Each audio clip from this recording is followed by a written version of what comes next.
Yes, indeed. And what could be more British than just a chat about the appalling weather that we're having at the moment? You know, somebody needs to sort that out. Yeah, well, when they said about global warming, we were promised that one of the positives would be that the Chinese have invented a weather machine. Yeah, how are they? Well, they blew the clouds away off from the Olympic opening ceremony. I remember. Right, why can't we get hold of it for a month or two? Just borrow it. Or even invest in it. Yes. Surely, somewhere in Area 51, yeah, somebody's working on a weather machine. Well, they should be. Do you know what I mean? Yeah. Never mind trying to send people to Mars. In this day and age. Let's try and get the British people a summer. But yeah, well, mind you, we were promised jetpacks a while back, weren't we? And they never came. Have you not got yours? No. I got mine. Oh, what's it like? Is it good? I come in on that today. Yeah, I thought you might have done. Yeah, belting. Do you think you might squeeze in a holiday for yourself this year? I think I might have a week or two off at the end of August before I go back out to America. Yeah. So yeah, I'll go get away with the wife and kids. Well, you're touring pretty much relentlessly, it looks like, certainly up until December. Yeah, November the 12th. Yeah. Okay. Yeah, well, the album, did what old-fashioned albums used to do. It blew up on the road, It kind of... the tour was supposed to be 6 months, and then it went to 9, and then it went to 12, and now it's gone to 13, so... Got to keep going, ride it till the wheels fall off and then disappear for a bit. Were you confident that it would get there? I knew it was a good record. You don't really know what it's going to sell because the record buying market is slowly disappearing. So what it sells, it's a lottery really. But I knew it was a good record, and I knew that if, say, for instance, Kasabian can sell however many records they sell, this would do equally as well, because I thought it was up there, you know what I mean? And it's done better than all that kind of thing. It's done great, it's done better than I expected it to do. What can you say, You only really know how good it is till you get to gigs and people are turning out for it. So, do you feel like this is almost a bit of a kind of, I told you so, I'd do all right on this? Well, not really. I mean, maybe to one or two journalists who... not that it's got anything to do with BDI, but when they put their record out, I read some of the reviews and the last paragraph was, well, over to you kind of thing. And I was like, oh dear, someone's going to be eaten up on humble pie quite soon. But no, not really. I don't think my light was hidden under a bushel in Oasis. I wasn't creatively constrained by that band or that thing. Do you know what I mean? It just that Oasis was you have to compromise when you're in a band, particularly when there's 4 songwriters, and I've said it many times, but it's a compromise that I was willing to make because Oasis was such a fantastic thing. Do you know what I mean?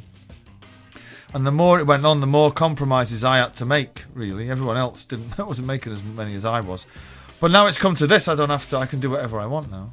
But it's not really, and it shows in the record. But it's not really a sticking 2 fingers up to anybody. I think everybody knows how, what I am and what I do and how good I am. Do you know what I mean? Well, I guess you're kind of not in the business of selling records per se anymore. Do you know what? That's not the be all and end all, because you've kind of already done that, haven't you? So this stage of life whereby you put it out and it's a great record. Yeah, that's why I didn't sign a record deal. I could have signed with any of the huge offers for record deals, and I thought I don't really want to be doing that.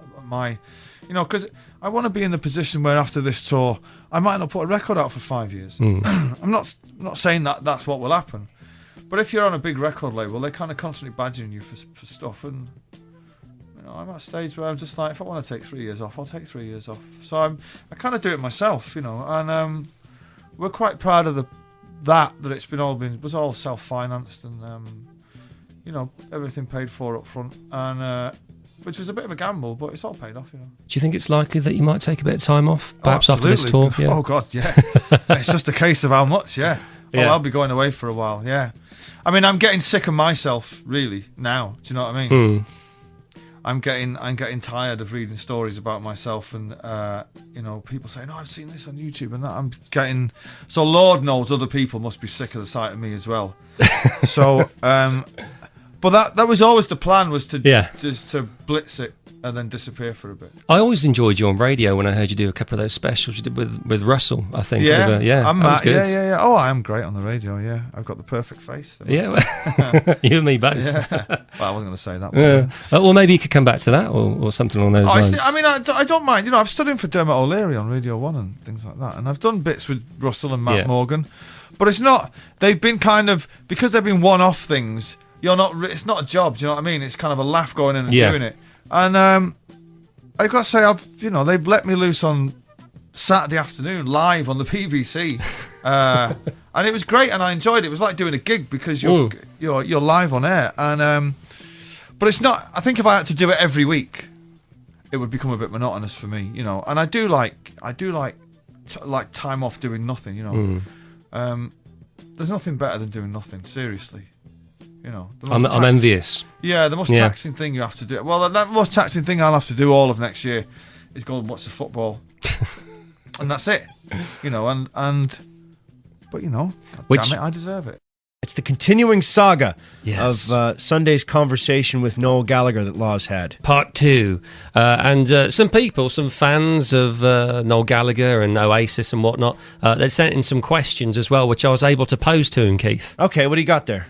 This one was from Neil, and he put brackets MCFC, and he says, how did you feel when Sergio popped up and won the title for City with the last kick of the ball? Well, we were in a bar in Santiago in Chile at 9 o'clock in the morning, and I can only say that I've been in my life, personally in my life, I've been involved in great moments.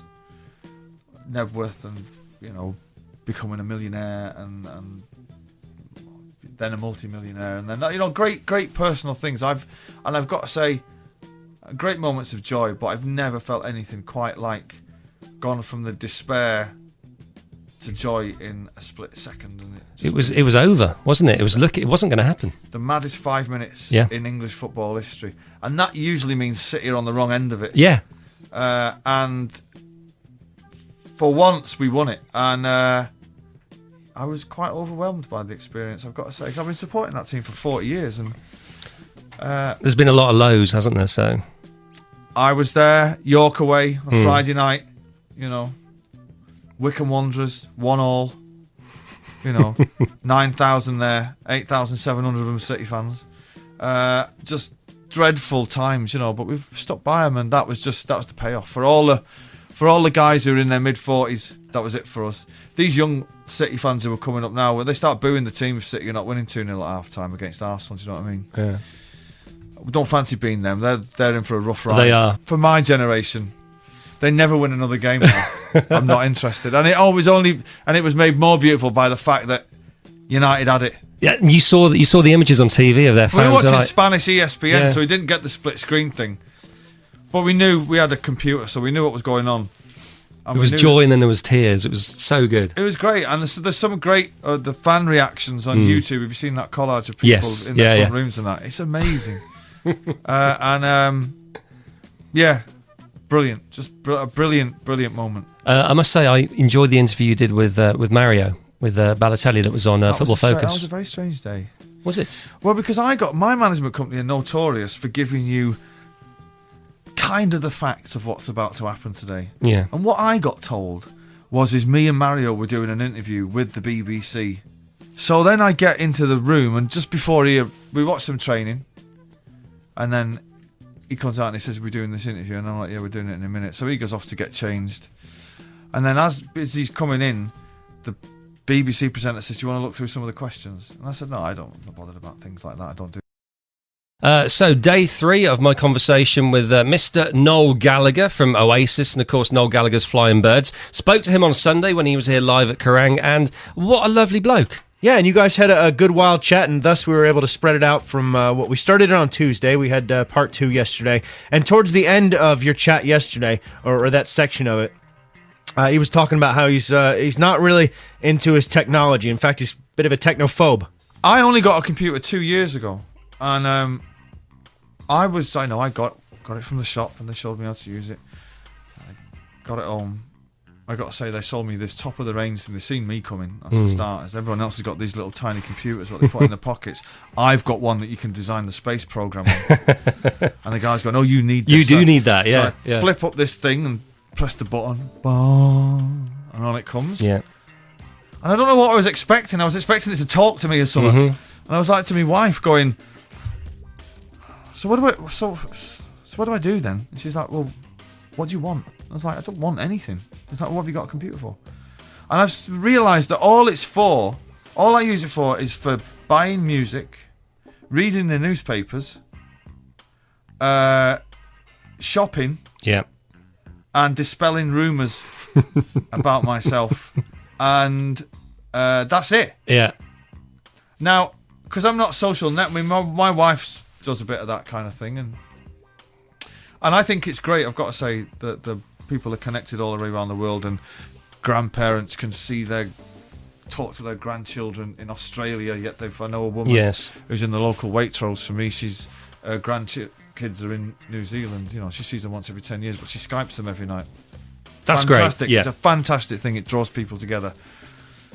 But really, also that its greatest strength is its greatest weakness, because it stops people actually physically coming together. Do you know what I mean? So, well, you see that even in the workplace here. You've got someone who's 10 yards away. They email them, and you email them rather than actually getting up and having a conversation. I've had arguments in the office saying to the girls, "Did you get that? Did you get me that thing?" Yeah. Oh no, I know. Well, such and such should have got you that. Shouting over, "Did you get him that thing?" Well, I didn't get it. Did I not send you that email? It's like, she's there. She's there. All you've got to do is talk to her. Go on, you can do it. Yeah, unbelievable. I'm kind of similar, but I'm told that I have to do it. I've got a website, I've got a Facebook, I've got a Twitter, and it all stems from my one phone. Yeah. And everything just goes like that. Crazy. It's kind of, you know, it's like all the doom mongers back in the day said that the machines would take over, and it's slowly but surely happening. But saying that, I'm not going to get all David Icke about it. Evidently, they are great. I mean, for instance, my two sons, I've got a son who's not even 2 yet, and when I'm listening to the radio on my iPad at home, he can change it from that to put on Angry Birds. And he's 18 months old. And you know how to do that? Oh, I know how to do that. But he knows to touch two buttons on the screen and start playing. When I'm in the shower listening to whatever it is, and then you hear that ridiculous music. Diddle, diddle, diddle. And I'm like, what's going on outside? It's not live, is it, by the way? Right. And then I stick my head out, and there he is playing Angry Birds. He's not even 2. At this point in the interview with Noel Gallagher, I've got a bunch of questions which have been sent in from various different fans, listeners, that kind of thing as well. Cool. Phil in King's Heath, he says, if you hadn't have been a great musician, what else would you have done, do you think? Maybe the priesthood, or I don't know. I'd probably been a roadie. Yeah, I'd probably be out there now in an ill-fitting black t-shirt with a tattoo and some scruffy Converse. Is that just the uniform? That's what they all wear. Seems to be. That's what they all wear. Except when they wear shorts. That's the most embarrassing thing. Is when you. Someone should tell them. Well, I've been one, so it's kind of like, you know, I was maybe the best dressed roadie in the history of all music. I used to wear white jeans. Oh, nice. Being a roadie, never got me dirty. That's how cool I was. Too quick for the dirt, you see. When they wear shorts. It's not good. Not good. Talking to clothes, actually, Nick in Rotherham says, did you ever replace the jacket that got ruined on your recent tour of Japan? Korea? Well, what happened is I sent it to a very expensive dry cleaners. So what happened to it? Because I'm not aware. Some idiot. I'm getting the plane or the train somewhere, and a lot of Korean people kind of run towards me looking for autographs. But they get a bit excited over there, and this clown has a felt pen that way, with the end out, with the nib sticking out, or the whatever it is, the writing bit sticking out. And as he runs towards me, kind of stumbles a bit and goes right down the front of my jacket with a Sharpie. Was it a new jacket? Brand new. Ooh, first wear, and it is a beautiful grey jacket, and it went right down the front. And I didn't realise until I'd got to the hotel about 2 hours away on an aeroplane. So not only did he ruin my jacket, he made me fly across the continent with a big pen mark. And well, let's hope he never bumps into you again. I will literally rip his throat out. But saying that, you didn't get a look at him. No. So I got it back to London. I sent it to, one of those expensive dry cleaners, and they have managed to save it. Ooh, they have managed to save it. So when I see that guy again, he's getting himself a nice bill. I've kept the receipt. If you're listening to this, I've kept the receipt. That's good. That's good. He never forgets. He's like an elephant. We have the final part, the closing chapter of Laws's chat with Noel Gallagher, which happened last Sunday. And in this part of the conversation, I was asking him how he felt the success that he's achieved with the High Flying Birds on this record of theirs, the new one, compared to all those many, many years ago, back in 93, 94, whatever it was, with Oasis, and Definitely Maybe. Well, nothing will ever compare to that. And not only me, no band that's coming along in the next 20 years can ever do what we did. And not that we did anything, but we were accepted and carried along by everything was changing in the 90s. Do you know what I mean? The political landscape and art and fashion and all that kind of thing. And we were the biggest band, and it was all fantastic. And you could put that alongside the White Album, surely, couldn't you? In that kind of bracket? It's not for me to say, but I do. Well, I could, I think. Yes, well, I do know that there are certain albums that one has to have in their life. Never mind the Bollocks and the White Album and Let It Bleed. Do you know what I mean? Yeah, the great albums. Yeah. That will become one. Yeah. And I'm conceited enough to say it and arrogant enough to think it. So it will become one. But it's getting passed down from generation to generation. So absolutely. I think it's well, somebody handed me a copy the other day to sign. Kid, he couldn't have been born when it came out. He was a teenager, like a teenager, 13, 14, and there you go. It speaks for itself, doesn't it? Well, you were on fire at that period, weren't you? Really? Yeah. I mean, you were living in a bed sit, weren't you? I was living in early 20s and flats, and lived in Bonehead's attic for a bit with his pet spider. Yeah, he had a pet spider. Oh, did he? Yeah, a tarantula. He's always a pseudo goth, and and it's that's when the magic years are the first few years when you're in the same circumstances as your audience. So I was living in rented flats. So were they. I didn't have any money. Neither did they. I lived for the weekend. So did they. So you're writing songs about that, and people your age are listening to songs about that, and they're going, "This is it." And then the more success you get, the more my circumstances changed. I wasn't living in rented flats anymore. I was living in big houses in the country, doing drugs with supermodels, and they weren't, So then you can't write about that.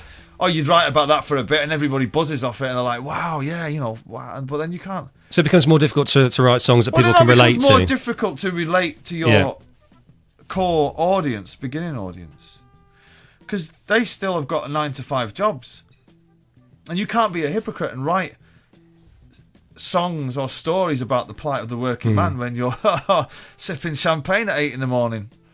in the south of France with a supermodel. Sounds nice.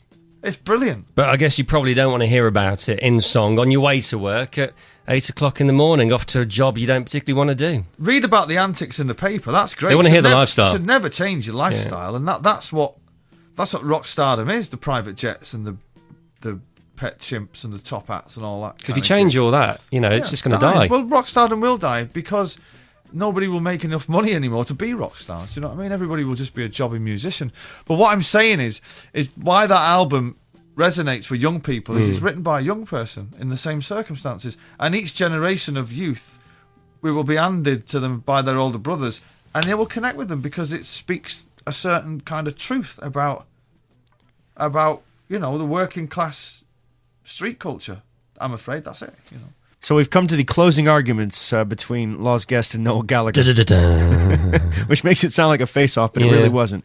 Sounds like a really nice chat you guys had. Yeah, it was good. Oasis from the album, Definitely Maybe. The song was Live Forever. Now that album was quickly followed, or it seemed like it was quickly followed by another big one called What's the Story, Morning Glory. So do you reckon it's fair to say those two records could well be, to this day, I don't know, your proudest moments as a musician? Well, I don't. It's not. I don't know. I mean, I evidently I'm not that much of an idiot to say. Well, I don't make the first two albums. Obviously, millions and millions of people all over the world like them, and I'm not. I don't listen to Morning Glory. I think the thing about Definitely Maybe is I had those songs for years, and we were touring for 3 years before we got a record deal. So we recorded that album live, and that was us live. That was like our, the Beatles' first album. It's kind of like that was their set. That was our set. And the next album, we went straight off the road. We didn't do any demos, so nobody had heard the songs. So really, the songs on Morning Glory are really the demos, And And then BA Now's a different beast altogether. That was recorded while we were the biggest band in the world, and it doesn't make for a great album, but I can assure you with this, that was the best time of my life was doing that record. It was just incredible. And then from the rest of the albums on, I think they've got great moments. You know, I think Healing Chemistry's got Songbird and Little by Little, and Don't Believe the Truth has got great songs on Don't Believe the Truth, as has Dig Out Your Soul. And there's great B-sides splattered around. So I don't think we did too bad. I think you did all right. We did all right. Now, if you'd managed to only churn out one good song that people would remember you for, Rock and Roll Star would be the one for me, I think. Do you know what I'm getting at? Well, totally. And this is the weird thing about music, is that outside of England, and maybe say Ireland, and outside the British Isles, all I'm known for is Wonderwall. That's it. That's, you know, Oasis. Oh, look, Wonderwall. Yeah, you wrote that song. That's it. When evidently Cigarettes and Alcohol and Rock and Roll Star and Supersonic and Champagne Supernova and the track Morning Glory, and some might say evidently, are far greater songs. But for some reason, anywhere you go, anybody wants to play Wonderwall. It's like, no thanks, I'd rather not. But who are you to argue? That's the song that the people of the world accepted as there. That's your Oasis moment. Good. I'm glad we've got one of those songs, you know. But in the UK, it might be 20 songs. Oh, there's lots. Classics, yeah. Lots and lots. Cast No Shadow for me. Yep. All good. What can I say? Let's list them all. Yes. Play them all. Let's play them all. Noel, it's been a real pleasure. Thank you very much. Thanks for dropping by to sunny Birmingham. Yes. Thank you very much. I'm going out for curry tonight. Do you know any good ones? I know lots of good ones. Just one will do, though. Cababish, Moseley. Cababish in Moseley. Moseley. I shall get that sorted out. I recommend the jalfrezi, no egg. Nice one, man. See you soon.